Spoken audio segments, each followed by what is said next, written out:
بسم الله. السلام عليكم اخواتي، مرحبا بكم معنا في مطبخ حياه. نتمنى هذا الفيديو يلقاكم على خير وبخير وتكونوا كاملين ان شاء الله بصحه جيده. اليوم غنشارك معكم طريقتي في تحضير بان سويس سهل، بلا توريق بزاف، بلا تماره.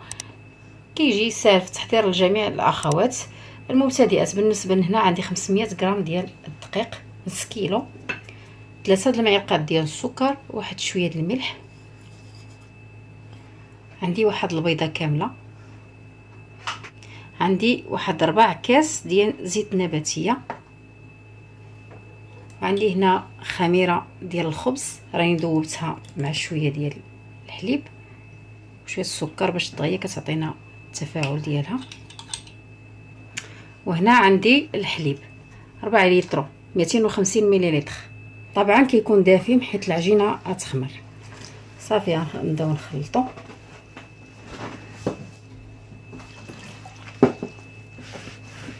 بالنسبه للخميره راه معلقه كبيره اللي عملت، وانتم على حساب الجو. غنضيفوا كميه باقيه ديال الحليب ونجمعوا العجين ديالنا. ها انتم العجين راه كيكون كيلتصق باليدين، ها انتم صافي ما كندلكوش يشد ليك، هي هكذا كنخليوه يرتاح. غنخليو العجين يرتاح 15 دقائق ونرجعوا له نغطيوه. من بعد ما ارتاح لنا العجين دابا غنقسمو هاد 3 الكويرات. كتستعنوا بالزيت ولا بالدقيق، نحاولوا نقطعوهم بشكل متساوي. كنحاولوا نجمعوا ولكن ما كندخلوش الدقيق في وسط منها. نغطيوهم نخليهم غير يترخاو شويه ونرجعوا لهم شي 5 دقائق.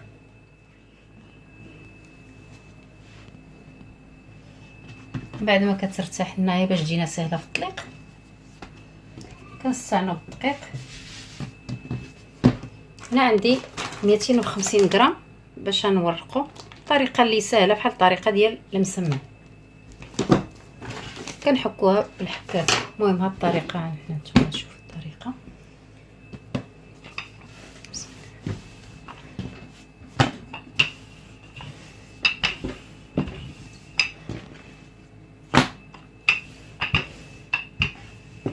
كنطلقوها نتوما كتشوفوا السمك كيكون رقيق تقريبا واحد 3 الميلي.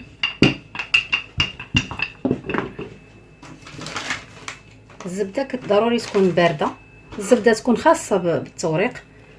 صافي كنحاولوا نحكوا بالتساوي.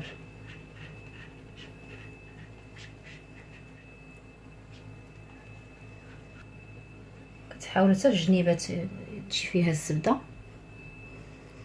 كنطويو فحال الطويه ديال نعملو مسمن. تقادو الجنيبات كنردو لهاد الجهه.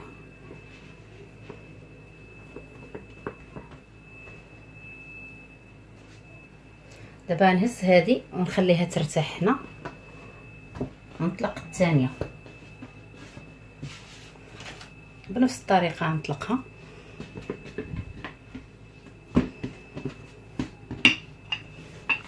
حتى هي كنطلقوها بنفس الطريقه ونحكوا عليها الزبده.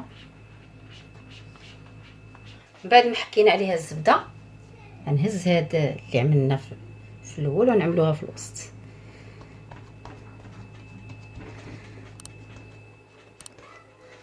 كتقادو الجنيبات ضروري باش كتجي مقاده كامله. صافي كنوليو نشدو هكذا.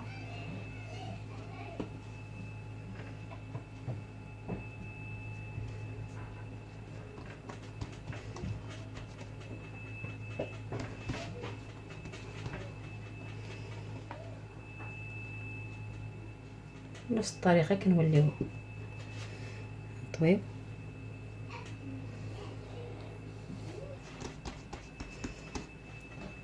نرشوها بالدقيق ونخليوها جانبا ونعملو الثالثه حتى هي نطلقوها ونحكوا عليها الزبده بنفس الطريقه.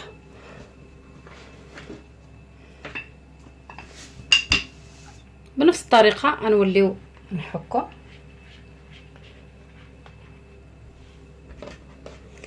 غنجيبو هادو حتى هما غنعملهم في الوسط.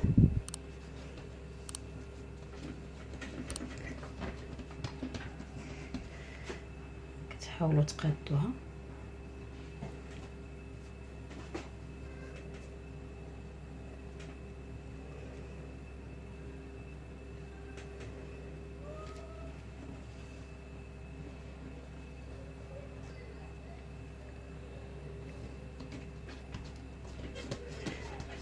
تحاولوا تبسطوها هكذا شويه بيديكم. وهاد الكميه اللي بقات لي ديال الزبده غنحكها باش تجي حتى هاد الطويه تجي مورقه. دابا غنطوي بحال اللي غنطويو مسمنه.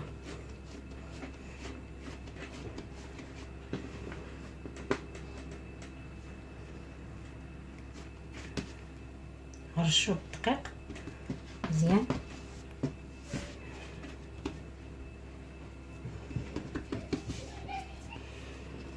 دابا نهزها وندخلها الثلاجه ونخليها تقريبا واحد نصف ساعه ونخرجها باش ان شاء الله نشكلوها باش هي كتثبت فيها الزبده وكيجي الفيلطاج ديالها مزيان. فكنغطيوها بشي بلاستيك.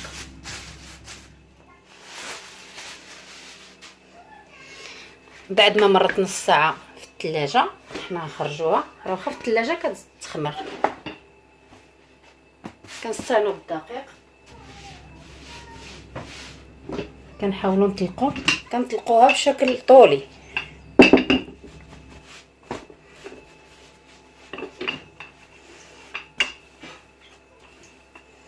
بعد ما طلقناها طول دابا غنفتحي شويه هكا، هي شويه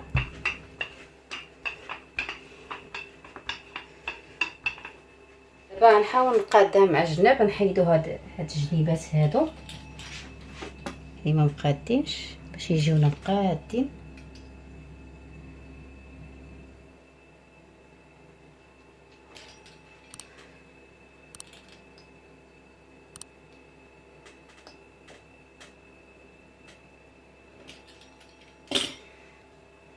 بعد ما كنقادوها مزيان السمك ديال العجين هانتوما ماشي رقيق بزاف. هنا عندي الكريم باتيسير اللي حضرته من قبل كيكون جاهز. كنعمل 2 معالق مع نص لتر ديال الحليب و2 معالق ديال السكر. كتعملوا بلاستيك غذائي باش ما كتعمل لكمش داك القشره من الفوق. ايوا صافي ما تعملوش سخون هكذا. كنحاولوا غير نخدموه بيدنا ونعملوه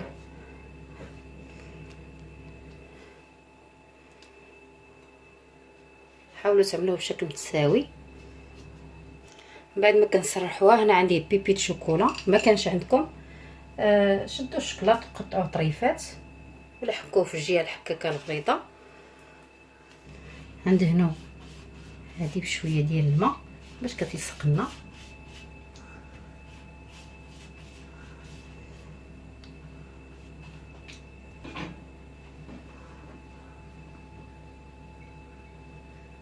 هذه كنعملوها هكذا في النص هكذا.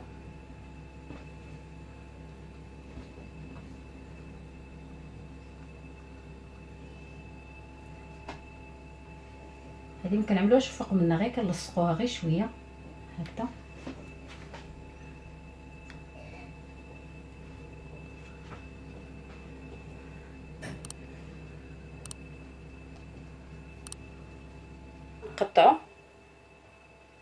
نقطعوا شي موص ولا شي حاجه. كنحاولوا كنعملوا فيها واحد 3 سنتيم ونص باش كيجيو هما هذوك.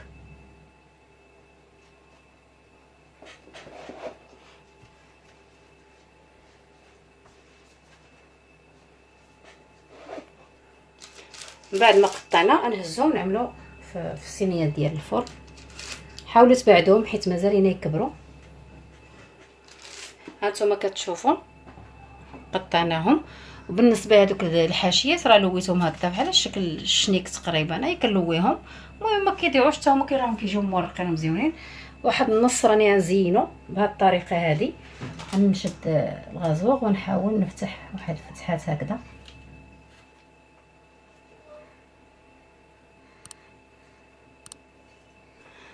وبالنسبه لهادو غنخليهم عاديين ونزينوهم ان شاء الله. دابا غنغطيهم ونخليهم حتى يخمروا ضعف الحجم ديالهم، ماشي يخمروا بزاف، المهم طلع فيهم الخميره باش يجيو مورقين ويجيو زوينين. بعد ما خمرنا العجين ديالنا، هنايا عندي بيضه كامله وواحد شويه ديال الحليب، كنخلطهم باش كندهنوا باش كيجيو محمرين ومزيان. ندهنوهم مزيان هي بشويه باش ما كتهبط لكمش الخميره ديالكم. بالنسبه لهادو غنزينهم شويه د اللوز ايفيلي، واخرين خليتهم هكذاك بلا داك الشريطات صافي. دابا ندخلوهم الفرن. المده ديال الطهي ديالهم حتى كتشوفوهم تحمروا عاد كتخرجوهم. بالنسبه للفران حاولوا ما تفتحوش عليهم بزاف باش داك الفيلطاج ديالهم كيبقى، سواء طيبتهم في فرن الغاز سواء طيبتهم في الفرن ديال الكهرباء. من بعد ما خرجنا من الفرن دابا نزين هادو بشويه ديال السكر كلاصي.